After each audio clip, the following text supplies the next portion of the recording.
3, 2, 1, end of test. King with a go.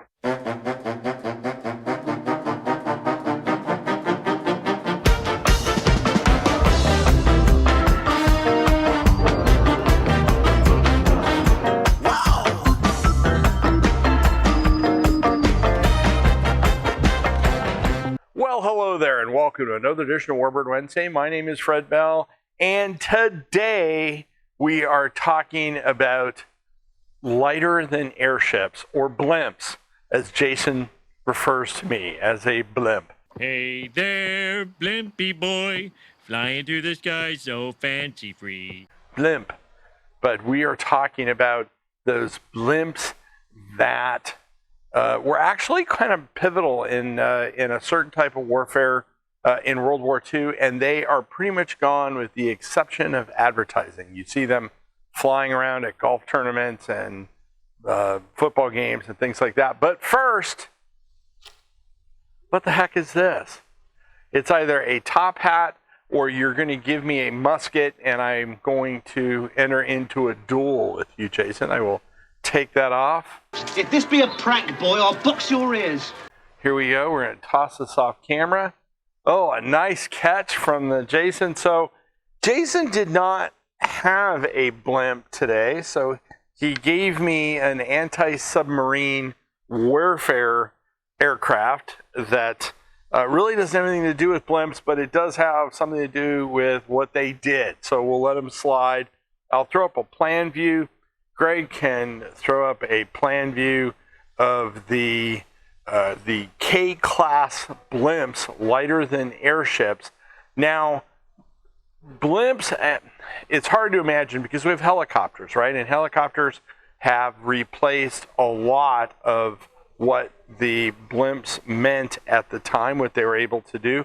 Also drones, because of their longer loiter time, we're going to talk about that, were able to take up some of this because you don't need all that. You put more fuel in there, you don't have the weight of a human being and all that other stuff that goes along with that.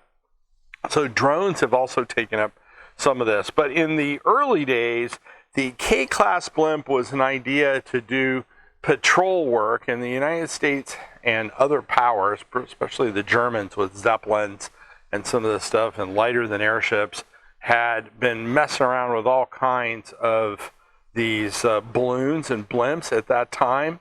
And they go all the way back to the Civil War with observation balloons and there was barrage balloons putting up trying to stop low-flying aircraft.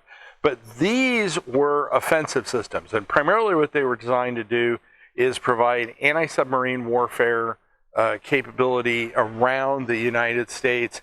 They could handle somewhat rough weather, but they weren't an all-weather alternative. The first flight of the K-class blimp was in 1938, and believe it or not, the last one was retired in 1959. So they stayed around for quite a while, and they were involved in some interesting testing, which I'm going to talk about. There were 134 of them built, so there's a fair amount of these, and they were powered by two Pratt & Whitney 9-cylinder radial engines that were on outriggers outside of the the control car and the element of the bag of the blimp itself. Navy really got behind these in 1940 when they ordered 6 airships, and they just kept ordering a series of airships after that. They had a 40-foot control car, and they were primarily fitted with radar. They had a magnetometer in them, which is interesting because they were going out looking for subs, and they carried 4 350-pound, they're not depth charges. I've seen this before. I thought they would be called depth charges. They're actually, everything I've read, they're depth bombs. I guess because they're dropped from an aircraft, they're depth bombs. Now, the interesting thing about these blimps is their crew. They had a crew of 10, if you can imagine that. Quite a big crew, and they had, people managing all that equipment and flying them and worrying about how they were running, and then they had a machine gun up front in the front of the control car, so they did have some offensive capability. But that brings me to my salute today. And my salute today is to all of these lighter than air ship crews. If you think about this, this took a ton of guts, because you're flying around in this giant gas bag, right, with explosives. The weather could get you. You could run into the enemy. The enemy might try to get at you. And, you were in something that wasn't as robust as a all-metal airplane, even at that time. And so today I want to salute these airship crews, and I want to do this with unfiltered Bruce Cost ginger ale. What is unfiltered ginger ale? Do you have any idea? I don't. All right. 160 calories, so they're proud of it.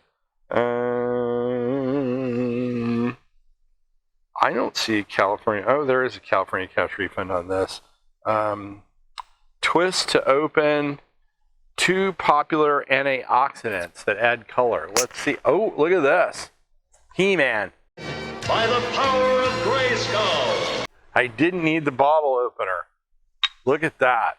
So to all, and I really do say, in all of those brave crews, those crews that were in those blimps and supported them, I salute you.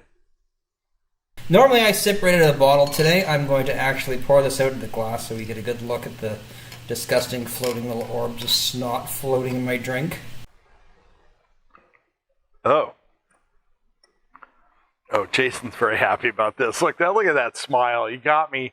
The last couple have been too good. This is, I don't know if that, pomegranate with hibiscus. I guess it could be the flavoring, but it's just not agreeable. Try one more for those crews.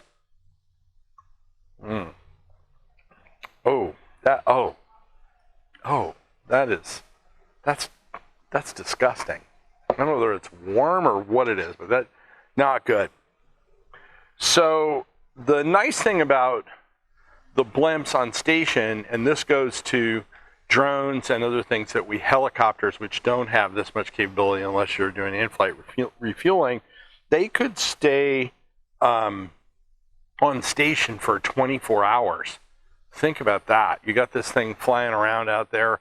They were involved in quite a bit of combat, and they were extremely helpful in the continental United States. Now, with them being involved in anti-submarine warfare and doing a lot of stuff they did, they would run into German U-boats, and there was actually one K-class blimp lost. It was shot down. It was the K-74, and it was shot down by U-134.